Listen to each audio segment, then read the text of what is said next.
sidang kan, Ketua Sidang? Iya, Pak. Baik. Bismillahirrahmanirrahim. Assalamualaikum warahmatullahi wabarakatuh. Waalaikumsalam warahmatullahi wabarakatuh. Alhamdulillah, wassalatu wassalamu ala Rasulillah sallallahu alaihi wasallam la nabiyya ba'dah. Alhamdulillah pada pagi hari ini kita bisa bertatap muka di layar monitor masing-masing dalam rangka seminar proposal mahasiswa. Hari ini nanti akan disampaikan oleh Rustiana Dewi. Nampaknya Rustiana ini tertarik kepada psikologi, nampaknya terutama dengan psikologi bimbingan gitu ya. Baik, selanjutnya salam Allahumma sholli ala Muhammad wa ala ali Muhammad, senantiasa kita perbanyak kepada junjungan kita Rasulullah sallallahu alaihi wasallam. Insyaallah dengan salat itu kita dapat sapaannya kelak. Amin amin ya rabbal alamin. Yang saya hormati Ibu Penguji 1 dan Ibu Penguji 2 sekaligus menjadi pembimbing 1 dan pembimbing 2. Yang saya hormati juga Ibu Sekretaris. Siapa Ibu Sekretarisnya lupa tadi tidak tanyakan ya. Ya lupa ya. Atau Bapak Pak Khairul Anwar, Pak. Ya Pak Khairul Anwar ya, yang berbahagia tadi sudah ketemu juga tadi di forum sebelum ini. Dan tentunya mahasiswa yang sudah pada hadir. Tentunya kita harapkan partisipasi mereka dalam memberikan sumbangsih keilmuan dalam rangka ya mungkin ada perbaikan-perbaikan dalam proposal ini. Baik, segera saja kita mulai seminar proposal ini dengan bersama-sama dengan membaca basmalah. Bismillahirrahmanirrahim. Tahap awal pembukaan, tahap kedua pemaparan dan tanya jawab tentunya nanti, tahap ketiga pada penutupan nanti. Pada penutupan tentunya ada kesimpulan-kesimpulan yang akan disampaikan tentunya berdasarkan apa yang diusulkan dalam seminar ini. Baik, tahap kedua kita persilakan kepada Ananda kita Rustiana Dewi untuk menyampaikan pokok-pokok pikirannya. Jadi tidak semua ya di dalam proposal ini. Silakan.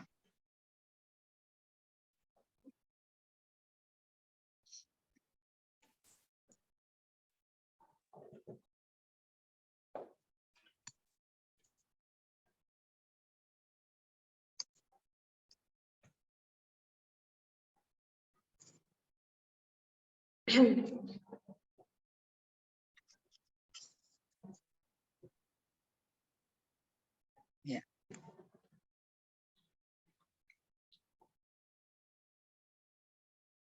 Baik, sebelumnya terima kasih kepada Bapak.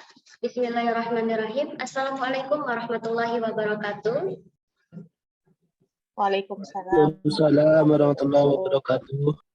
Yang terhormat Bapak Dr. Hanes Habibudin Ritonga MA selaku Ketua Seminar Proposal saya pada hari ini, dan yang saya hormati Bapak Khairul Anwar SPD MPD selaku Sekretaris Seminar Proposal saya pada hari ini, dan yang saya hormati Ibu Rina Juliana selaku Pembimbing 1 dan sekaligus penguji 1 saya pada seminar proposal saya hari ini, dan Ibu yang saya hormati Ibu Yuliana Afifa SPD MPD selaku pembimbing 2 sekaligus penguji 2 saya pada hari ini. Tak lupa saya ucapkan terima kasih kepada teman-teman semua yang menyempatkan hadir dalam Zoom kegiatan seminar proposal saya pada hari ini. Baiklah, langsung saja pemaparan mengenai proposal saya, di mana judulnya yaitu Peran Guru dalam Memotivasi Belajar Pendidikan Agama Islam Era Globalisasi di Sekolah Menengah Pertama Negeri 4 Tungkal Hulu, Kecamatan Tebing Tinggi, Kabupaten Tanjung Jabung Barat. Mengenai latar belakang masalah belajar merupakan masalah aktual yang dihadapi oleh setiap orang. Keberhasilan belajar siswa dipengaruhi oleh 2 faktor, adanya faktor internal dan faktor eksternal. Menurut penulis, jika hal ini mampu dipenuhi, maka motivasi siswa dalam belajar pendidikan agama Islam akan menjadi lebih baik. Dengan demikian, penulis mencoba untuk mengekspor peran guru dalam memotivasi belajar pendidikan agama Islam secara globalisasi kepada siswa guna untuk membangkitkan semangat belajar siswa, khususnya di Sekolah Menengah Pertama Negeri 4 Tungkal Hulu, Kecamatan Tebing Tinggi, Kabupaten Tanjung Jabung Barat, Provinsi Jambi, karena guru diberi kepercayaan untuk mendidik anak setelah kedua orang tua dengan mengajarkan norma-norma, nilai-nilai dan keagamaan, serta dalam menghadapi krisis global, terutama krisis dalam pendidikan. Berdasarkan preobservasi, penulis menemukan beberapa masalah yang ada di lapangan. Di antaranya, yang pertama adalah sikap siswa yang kurang memperhatikan guru saat menjelaskan pembelajaran. Kedua, sikap siswa yang kurang berpartisipasi dalam proses pembelajaran. Tiga, kurangnya sarana ataupun prasarana dalam mengajar membuat siswa tidak bisa menemukan suasana belajar baru. Yang keempat, kurangnya minat baca siswa ketika diberi arahan untuk membaca buku pembelajaran pendidikan agama Islam di saat kegiatan belajar mengajar sedang berlangsung. Yang kelima, siswa sering berbicara dengan teman sebelahnya, sering mengantuk, dan siswa pun terkadang merasa bosan karena suasana pembelajaran yang kurang menyenangkan. Dan yang terakhir yaitu strategi guru yang sangat terganggu karena kurikulumnya belum jelas. Adapun rumusan masalah pada proposal penelitian saya yaitu apa yang guru gunakan untuk memotivasi siswa dalam pembelajaran pendidikan agama Islam yang memuat beberapa pertanyaan, yaitu yang pertama, apa yang guru gunakan untuk memotivasi siswa dalam belajar pendidikan agama Islam yang dihubungkan dengan kurikulum. Yang kedua, apa yang guru gunakan untuk memotivasi siswa dalam belajar pendidikan agama Islam dihubungkan dengan karakter abad 21. Yang ketiga, apa yang guru gunakan untuk memotivasi siswa dalam belajar pendidikan agama Islam dihubungkan dengan proses kegiatan belajar mengajar. Dan yang terakhir yaitu apa kendala dan solusi guru dalam meningkatkan motivasi belajar pendidikan agama Islam era globalisasi di Sekolah Menengah Pertama Negeri 4 Tungkal Hulu, Kecamatan Tebing Tinggi, Kabupaten Tanjung Jabung Barat. Tentu dari rumusan masalah tadi, tujuan penelitiannya yaitu untuk mengetahui apa yang guru gunakan untuk memotivasi siswa dalam pembelajaran pendidikan agama Islam yang dihubungkan dengan kurikulum, dan yang dihubungkan dengan karakter abad 21 dan kegiatan dan proses kegiatan belajar mengajar, serta untuk mengetahui kendala dan solusi guru dalam meningkatkan motivasi belajar pendidikan agama Islam era globalisasi di Sekolah Menengah Pertama Negeri 4 Tungkal Hulu, Kecamatan Tebing Tinggi, Kabupaten Tanjung Jabung Barat. Masuki kajian pustaka mengenai motivasi belajar. Motivasi belajar ini adalah sebagai daya penggerak ataupun pendorong tujuannya untuk mendapatkan indikator hasil belajar yang baik. Adapun teori motivasi yang dikembangkan oleh Abraham Maslow yang saya kutip dari buku Hamalik tahun 2022, beliau melihat dari segi kebutuhan manusia. Yang pertama itu kebutuhan fisiologis, kebutuhan keamanan, kebutuhan sosial, dan kebutuhan berpraktise. Maka dari itu, faktor motivasi belajar ini terbagi menjadi dua, yaitu faktor internal dan faktor eksternal. Mengenai pendidikan agama Islam, tidak hanya sekedar aspek duniawi saja, tetapi juga pada aspek ukrawinya dan fungsional. Nah, isu globalisasi tentunya mempunyai dampak terhadap dunia pendidikan, baik dampak positif maupun dampak negatif, sehingga adanya tantangan yang dihadapi dalam pendidikan agama Islam. Yang pertama yaitu tantangan krisis moral dan krisis kepribadian. Maka dari itu, peran guru dalam memotivasi belajar pendidikan agama Islam era globalisasi ini sangat diperlukan. Menurut Curtis dan Bickwell, peran guru dalam pengembangan pembelajaran itu terbagi menjadi, yang pertama, guru sebagai model, guru sebagai perencana, guru sebagai peramal, guru sebagai pemimpin, guru sebagai penunjuk ataupun jalan pembimbing ke arah pusat belajar. Dan yang terakhir yaitu peran guru dalam proses pembelajaran. Nah, menurut Trusman, peran guru dalam proses pembelajaran itu terbagi menjadi guru sebagai demonstrator, guru sebagai pengelola kelas, guru sebagai media dan fasilitator, serta guru sebagai evaluator. Dan di sini menurut Hamalik, peran guru dalam proses pembelajaran itu sebagai guru sebagai pengajar, guru sebagai pembimbing, dan guru sebagai pendidik. Nah, yang terakhir yaitu peran guru dan karakter siswa pada abad 21, di mana guru sebagai partner dalam belajar mengembangkan karakter, keterampilan siswa, produktivitas pribadi siswa, dan pengarahan diri siswa sendiri. Baiklah, selanjutnya yaitu membahas mengenai studi relevan. Nah, jadi studi relevan saya di sini mengambil penelitian dari Andika Rudi Arfia tahun 2020 yang berjudul Peran Guru Pendidikan Agama Islam dalam Meningkatkan Motivasi Belajar Siswa dalam Pembelajaran Pendidikan Agama Islam di Sekolah Menengah Pertama Negeri 29 Kecamatan Jangkat Timur Kabupaten Merangin. Yang kedua, penelitian dari Dian Oktorika pada tahun 2018 yang berjudul Strategi Guru Pendidikan Agama Islam dalam Meningkatkan Motivasi Belajar Siswa pada Mata Pelajaran Pendidikan Agama Islam di Sekolah Menengah Pertama Negeri 11 Linggu Luar Kabupaten Tanjung Jabung Timur. Yang ketiga, penelitian Taufikur Rahman dan Deni Setiadi Nugraha pada tahun 2020 yang berjudul Strategi Guru Pendidikan Agama Islam dalam Meningkatkan Motivasi Belajar Mata Pelajaran Pendidikan Agama Islam di di SMK Diponegoro Salatiga. Yang keempat, penelitian dari Eliana tahun 2021 yang berjudul Strategi Guru Pendidikan Agama Islam dalam Meningkatkan Motivasi Belajar Siswa di SMP Negeri 1 Wih Pesan Benar Meriah. Dan yang terakhir yaitu penelitian Nurmalis tahun 2019, peran guru pendidikan agama Islam dalam meningkatkan motivasi belajar SDN 01 Seluma.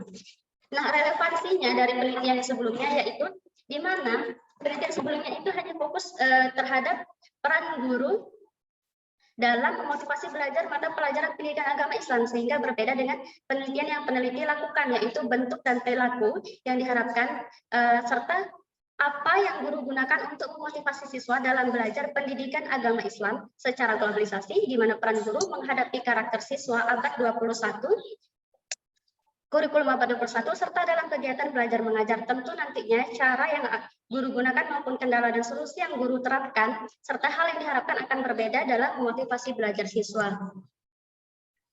Selanjutnya yaitu mengenai metodologi penelitian. Penelitian ini termasuk penelitian kualitatif yang bersifat deskriptif, di mana penelitian ini akan menggambarkan suatu kejadian tertentu yang diperoleh dari informan dengan tujuan dapat menjelaskan aspek yang lebih relevan dengan menjelaskan kejadian yang ada. Peneliti di sini bermaksud memahami situasi sosial secara mendalam, terlebih lagi mengenai peran guru dalam memotivasi belajar pendidikan agama Islam era globalisasi di sekolah menengah pertama Negeri 4 Tunggal Hulu ini. Nah, metode yang akan digunakan dalam penelitian ini menggunakan metode penelitian studi kasus.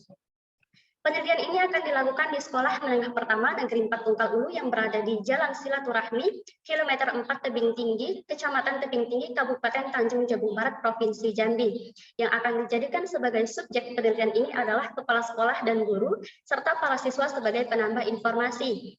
Jenis data dalam penelitian ini adalah data kualitatif yang mana memuat dua jenis data, yaitu data primer dan data sekunder. Adapun sumber datanya ini berupa manusia, yakni kepala sekolah, guru, serta siswa. Teknik pengumpulan data dalam proposal penelitian ini yaitu terbagi menjadi tiga.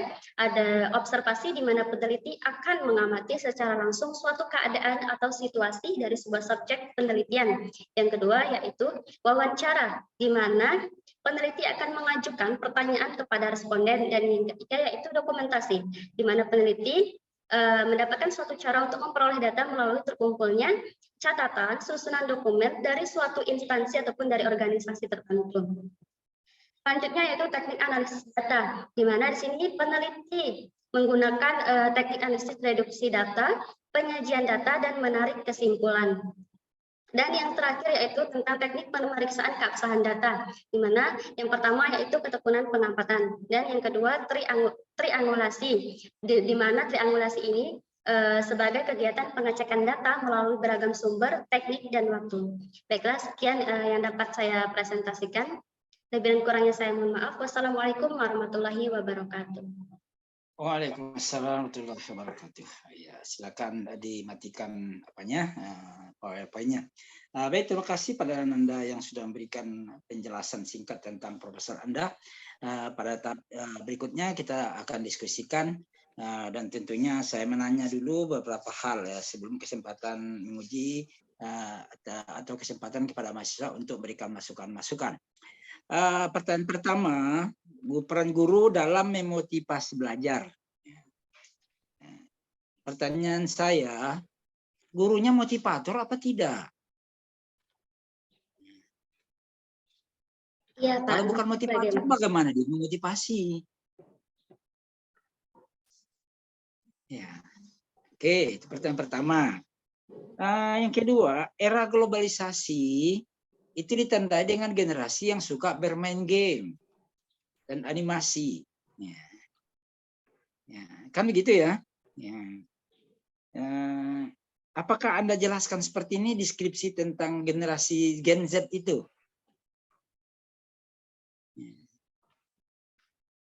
Ciri-ciri Gen Z itu apa? Gen Z itu suka animasi, suka game, suka medsos, Instagram, Hello, apalagi ya, TikTok. Ada yang jelaskan seperti itu? Ada, Pak. Ada. Oke. Kemudian tadi ada di latar belakang Anda sebutkan mahasiswanya bosan. Ya, kemudian ngantuk, kurikulum tidak jelas. Ya, berarti selama ini gurunya tidak memotivasi.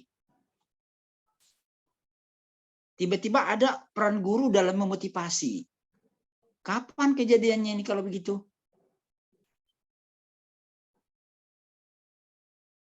Latar belakang seperti itu ya. Kapan peristiwa murid itu? Observasinya, wawancaranya, bosan, ngantuk, kurikulum tidak jelas. Berarti tidak ada motivasi.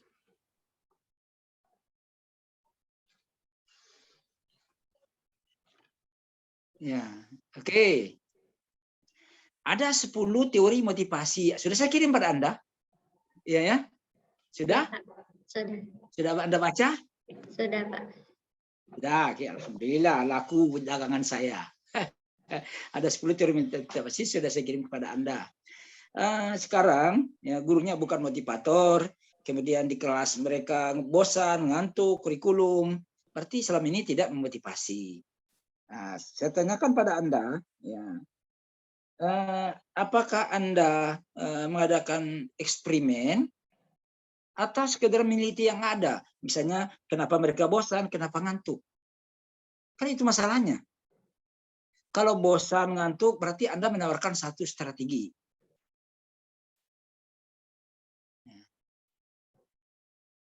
Ya, oke, itu satu. Ya mungkin nanti didalami. Yang kedua, ya, kan ada 10 teori motivasi. Salah satunya kan teori hierarchy of needs, jenjang kebutuhan dari Abraham Maslow, gitu ya. Jenjang kebutuhan dari Abraham Maslow.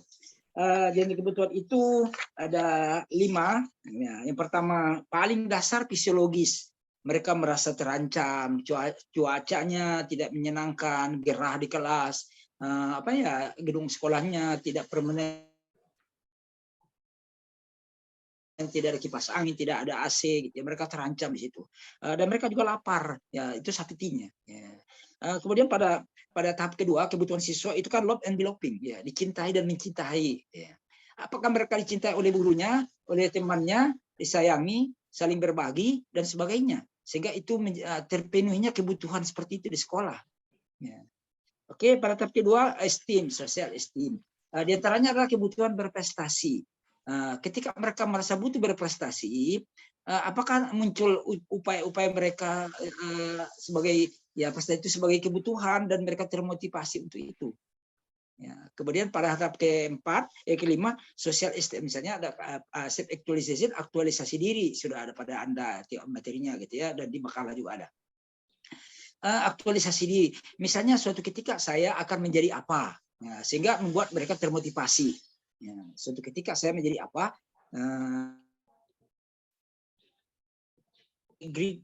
tentang hope and expectation itu pada umur 40 saya akan begini. Pada umur 35 segini, 40 saya kepala sekolah, 40 saya sudah punya mobil gitu ya. Sehingga mereka rajin belajar. Ya. Oke. Ya, jadi kalau teori motivasi Anda misalnya berdasarkan satu pandangan teori tentang motivasi dari Abraham Maslow, misalnya hierarchy ini, boleh jadi Anda akan meneliti. Saya tertarik, bagus juga Anda. Misalnya begini ini, motivasi belajar siswa berdasarkan pandangan Abraham Maslow di SMP begini, bagus, mantap. Teorinya sudah ada pada Anda. Dari yang 5 tadi. Sampai fisiologi sampai self actualization itu. Jadi motivasi siswa berdasarkan pandangan Abraham Maslow pada siswa di SMP ini, bagus, mantap. Sehingga nanti Anda menjadi psikolog gitu ya, hebat itu. Ya, oke. Yang kedua saya tawarkan ya, karena guru bukan motivator gitu ya. Boleh jadi nanti karena dia Gen Z yang sukanya game, sukanya medsos gitu ya. Boleh jadi Anda tertarik pada rancang media ya. Misalnya penggunaan media animasi dalam meningkatkan motivasi.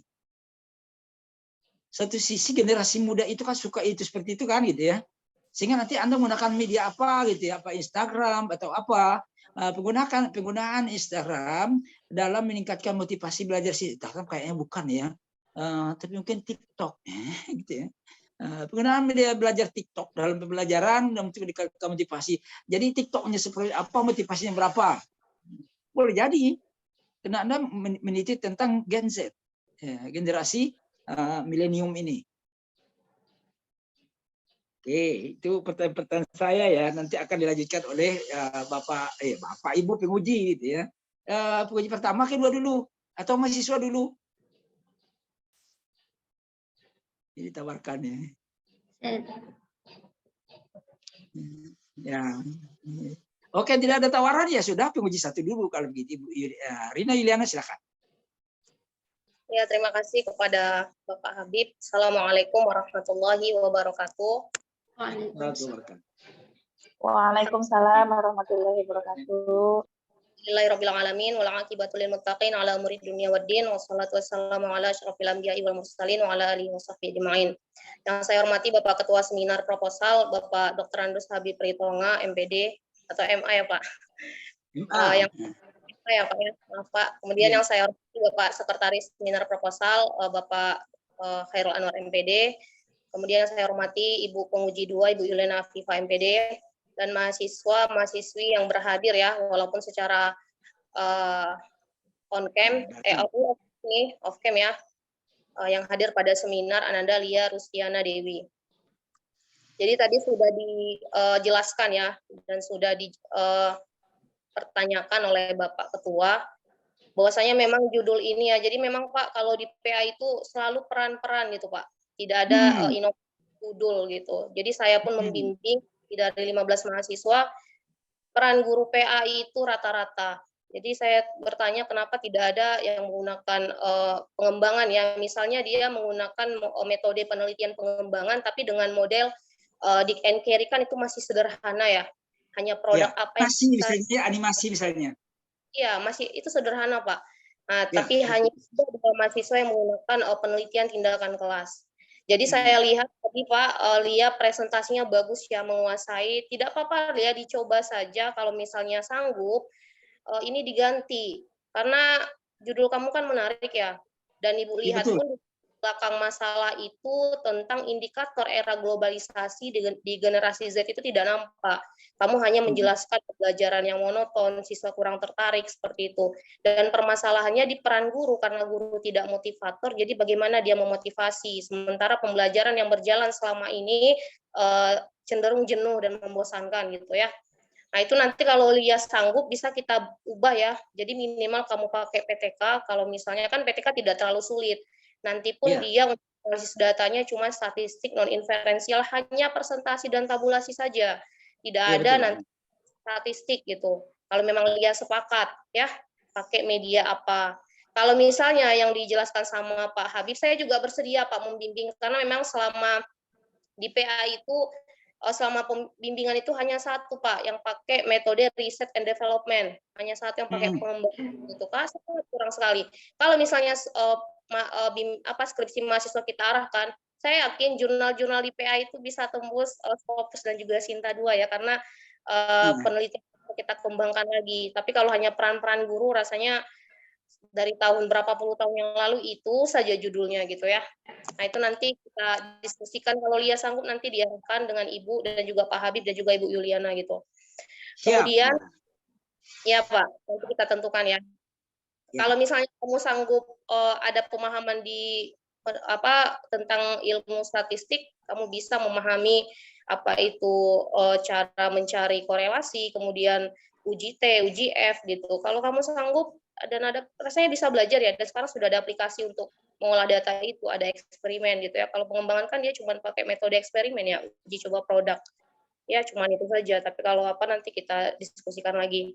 Kemudian di sini kan Ibu juga bertanya gitu, di bagian metodologi penelitian, karena harus duduk ya, metodologi penelitian itu harus duduk, karena dengan itulah alat kita untuk mendapatkan data, paradigma kita berpikir di lapangan, hasil penelitian seperti apa yang ingin kita dapatkan.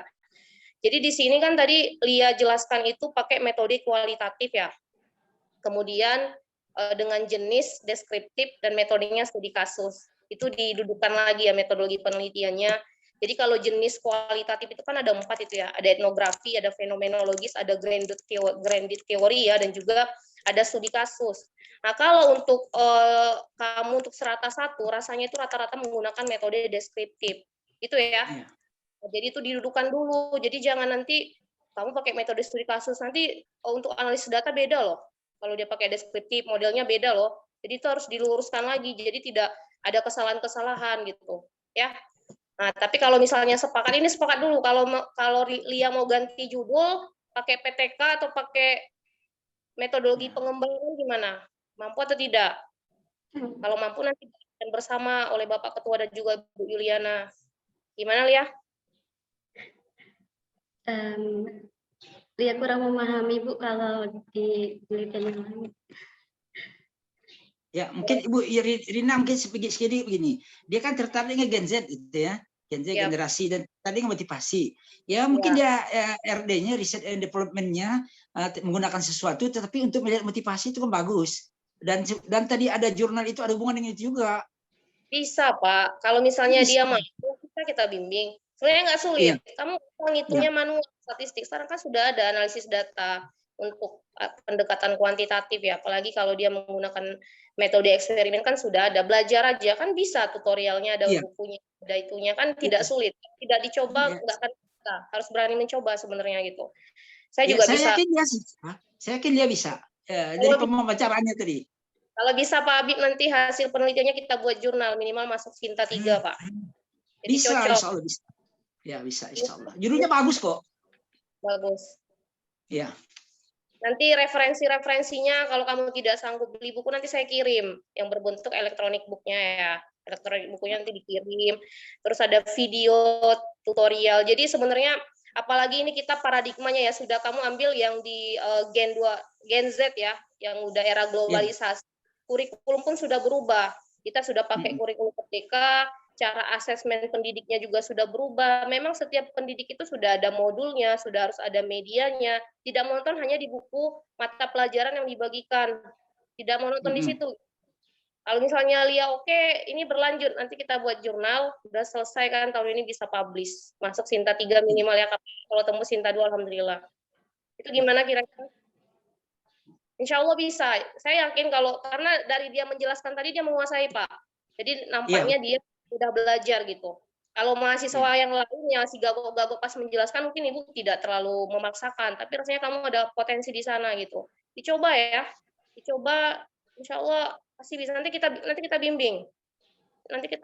Kita ketemu nanti saya arahkan.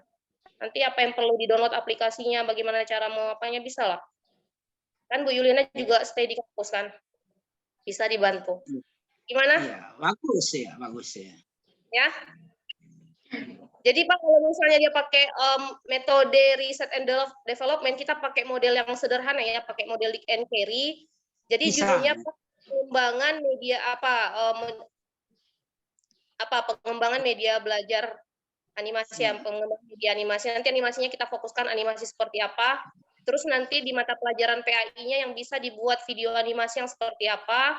Nah, untuk meningkatkan motivasinya. Karena teori dari Abraham Maslow sudah kamu cantumkan, jadi tidak terlalu banyak dirubah. Nanti latar belakangnya, nanti fokus ke pengembangan, kemudian nanti di metodologi penelitiannya kita ambil pakai metodologi R&D, Research and Development. Itu saja. Jadi dia lebih fokus, nggak. Kuali ini kan menurut saya terlalu general ya Pak ya. Jadi nggak terlalu fokus beda dengan paradigma kita kalau memahami paradigma penelitian kuantitatif gitu. Kalau ini kan naturalistik itu paradigmanya jadi tidak terlalu fokus gitu. Karena saya juga Pak dari S1 S2 saya kuantitatif. Jadi memang fokusnya ke sana. Ada penelitian memang pengembangan gitu kan. Ibu juga sudah ada jurnal Sinta 3 metodologi penelitian pengembangan. Kemarin itu ada pakai media Pak untuk pembelajaran tahfiz Al-Qur'an untuk SMP IT Pak. Jadi dia pakai media. Iya, dia untuk menghafal. Nah, jadi bisa, tidak terlalu itu. Kamu nggak usah yang sulit-sulit, dasar aja. Yang penting dia ada produk. Gimana?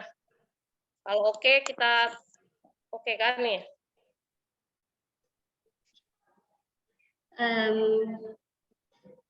Asal Ibu terus membimbing. Iya, sebentar dulu. Saya pernah membimbing mahasiswa ya. Kultural apa namanya, lupa saya, tapi dia by using Upin Ipin dubbing, kultural apa ya, by using Upin Ipin dubbing at SMP di Sungai Bahar begitu. Jadi RD gitu ya, Research and Development. Jadi dia Upin Ipin itu didubbing dengan apa namanya, dengan budaya Sungai Bahar yang akrab dengan sawit gitu ya. Semua redaksinya, bahasanya diubah dengan Upin Ipin, nanti dikembangkan dengan belajar bahasa Inggris tapi Upin Ipin yang sudah didubbing dengan kehidupan Sungai Bahar tapi bahasa Inggris. Saya pernah bimbing itu. Ya. Bagus. Ya. Bagus. Juga boleh jadi nanti Upin Ipin Anda dubbing dengan pembelajaran agama Islam, itu kan untuk Gen Z. Bagus, itu juga bagus karena videonya sudah ada kan, tinggal mendubbing saja gitu. Mendubbing saja gitu ya. Ya, apakah nanti tertarik menguji apa meningkatkan motivasi? Ya, silakan saja. Iya, tapi kalau misalnya subjek penelitian karena dia video animasi ya, untuk tingkat SMA menurut Ibu terlalu tinggi mungkin ya, tapi itu kesulitannya mungkin lebih tinggi lagi bagaimana membuat video yang untuk setingkatan itu dari perkembangan peserta didik gitu. Nah, nanti bisa kita tingkat direndahkan lagi biar tidak terlalu sulit untuk ya, ini SMP. Iya Pak, SMP bisa misalnya 7 gitu. Jadi dia kan baru dari SD ke SMP, jadi menurut Ibu kamu tidak terlalu sulit untuk itu gitu. Jadi video yang sudah ada tapi dikembangkan lagi, ada modifikasinya, ada inovasinya gitu.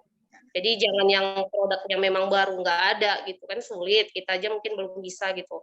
Kalau misalnya oke kan bagus, terserah kamu yang mau bagian medianya kah atau bagian apanya, terserah, ke model pembelajarannya. Tapi menurut Ibu media lah lebih itu ya, ada produknya, nanti bisa dihakikan loh.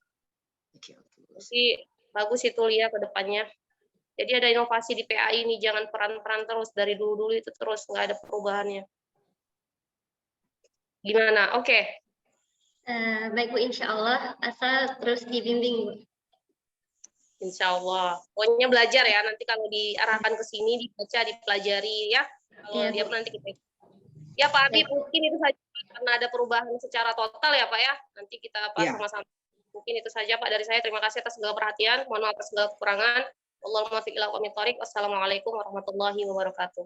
Waalaikumsalam warahmatullahi wabarakatuh. Saya melihat pandangan Ibu pembimbing dan penguji Anda itu adalah suatu hal yang yang memberikan Anda wawasan lebih luas ke depan gitu ya, untuk berkembang. Berjadi dengan seperti ini Anda terbuka nanti untuk lebih S2 dan S3 gitu ya. Ya, saya lihat itu ya ada kesempatan besar buat Anda lebih maju dengan pembimbing Anda. Ya, bersama pembimbing Anda akan lebih melihat dunia yang lebih lebar dan luas, terutama sebagai seorang pendidik dan juga seorang profesional ke depan gitu ya. Ya, ada Ibu pembimbing 2, silakan. Ya. Baik, terima kasih. Assalamualaikum warahmatullahi wabarakatuh. Selamat pagi semuanya, Bapak. Salam sehat semuanya ya. Yang terhormat Bapak Dr. Andes Habibudin Ritonga MA. Ibu penguji 1, halo Bu, salam kenal. Ibu Rina Juliana MPDI, baru pertama kali ketemu nih Bu, di kampus juga belum pernah jumpa sepertinya kita. Kemudian Bapak Sekretaris Pak Khairul Anwar MPD, dan ananda kita Lia Rustiana Dewi yang berbahagia hari ini sudah melewati 1 step di proposal. Lia, bagaimana? Karena tadi sudah ada masukan yang sangat terang dari Bapak Ketua Seminar dan Ibu Rina Juliana, artinya tidak ada tupoksi saya untuk mengomentari isi dari yang dipresentasikan pada siang hari ini.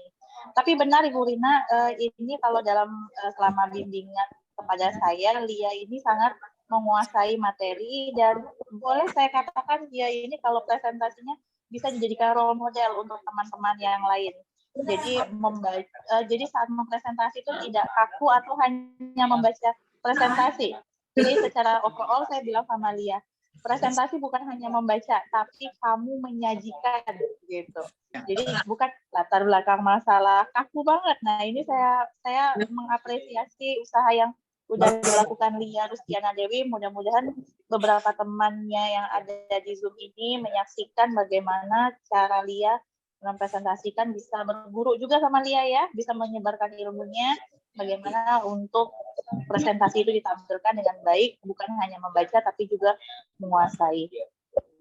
Saya setuju dengan Ibu dan Bapak jika proposal Ananda kita ini di kemudian hari harus dirombak, ya kita harus mengikuti kemauan dia karena ini adalah cerita sejarah dia ya Bu ya untuk menggelar sarjana pendidikannya. Jadi harus kita dukung, tapi kita juga harus memberikan dia support supaya dia bisa menyelesaikan tulisan dia dengan baik dan tepat pada waktunya.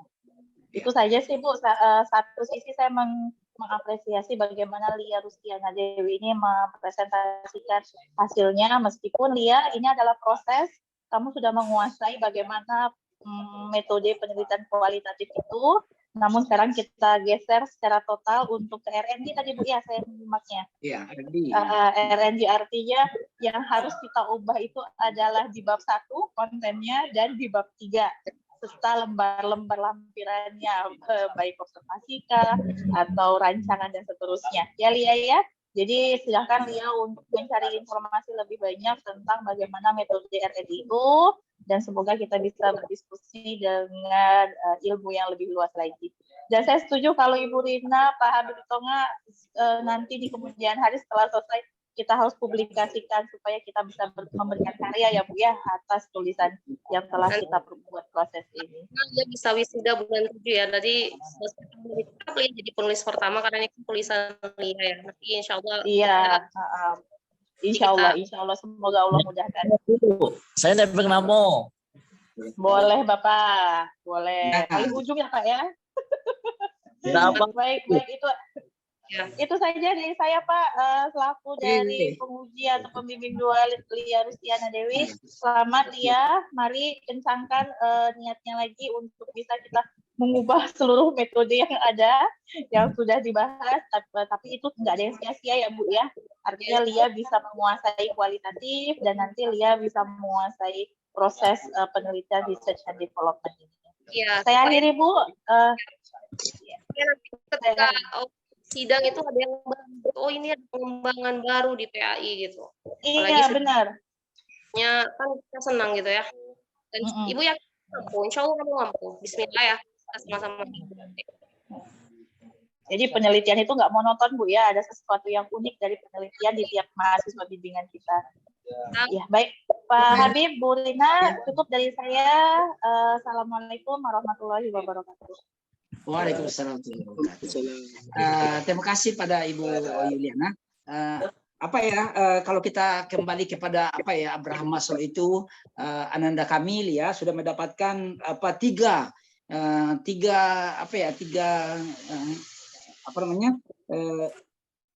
tahap dalam teori Abraham Maslow itu, teori kebutuhan itu, dan Anda sudah dapatkan itu. Yang pertama love and belonging, dan kedua social esteem, sehingga nanti yang ketiganya Anda sudah aktualisasi. Hari ini saya actualization, dan tentunya ke depan juga Anda lebih self actualization juga gitu ya.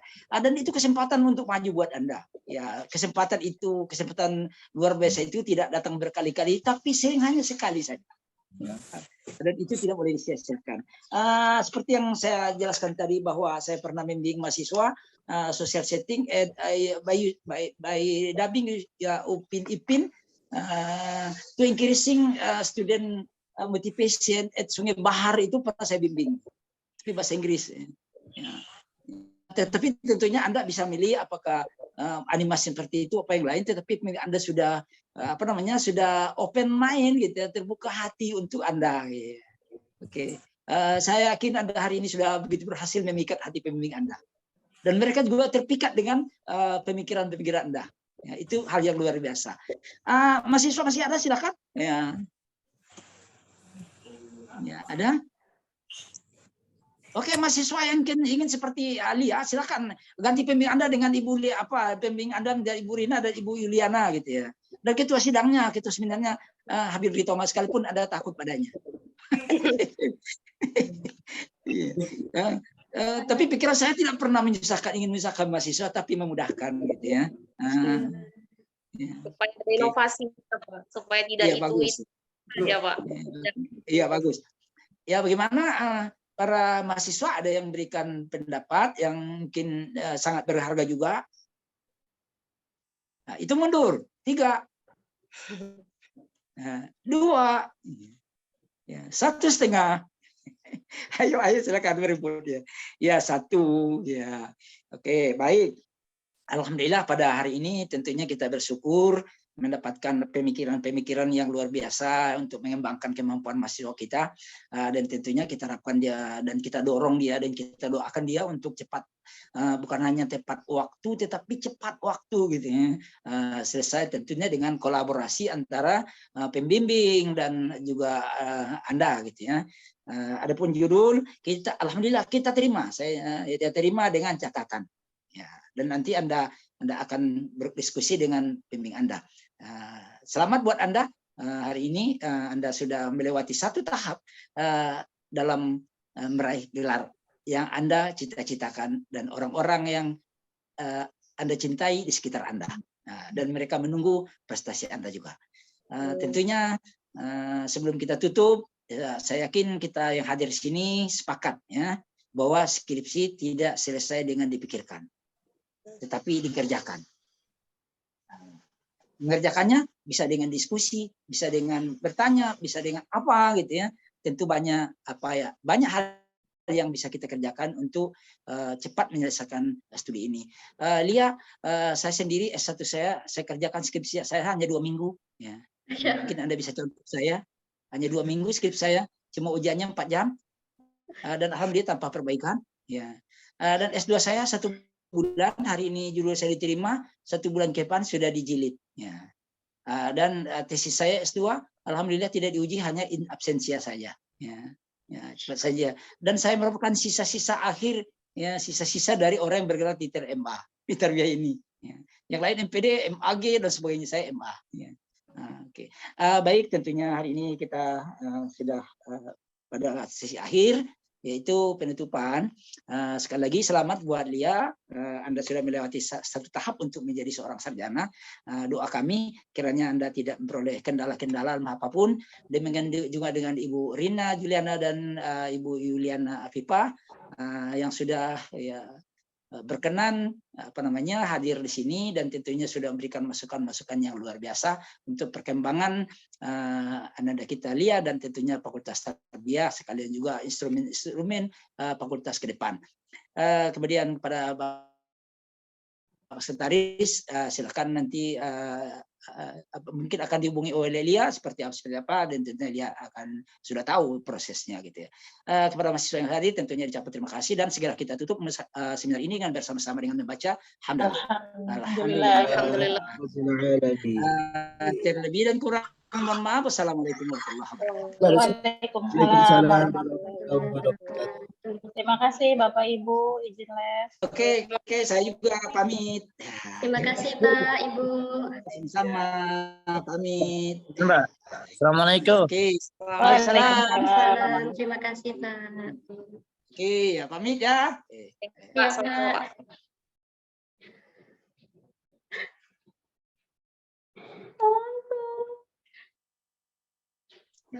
Selamat Lia.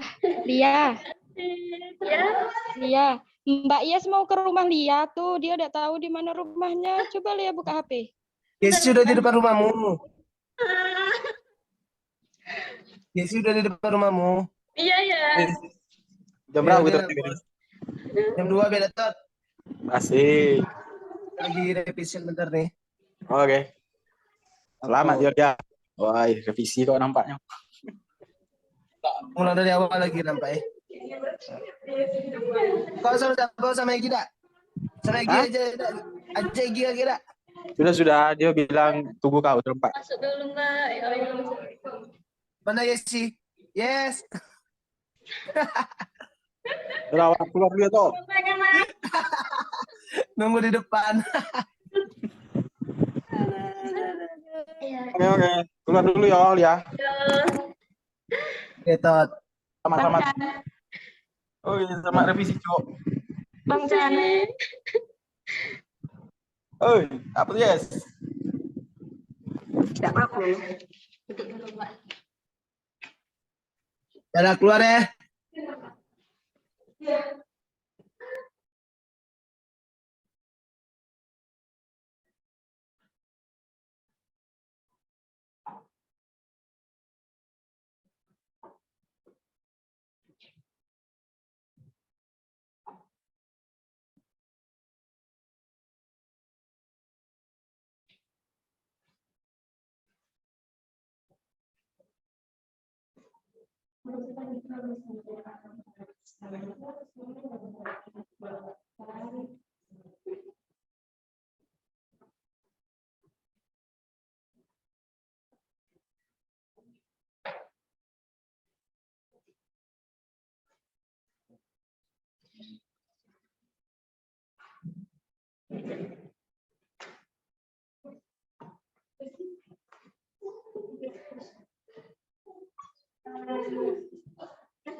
Dari mana?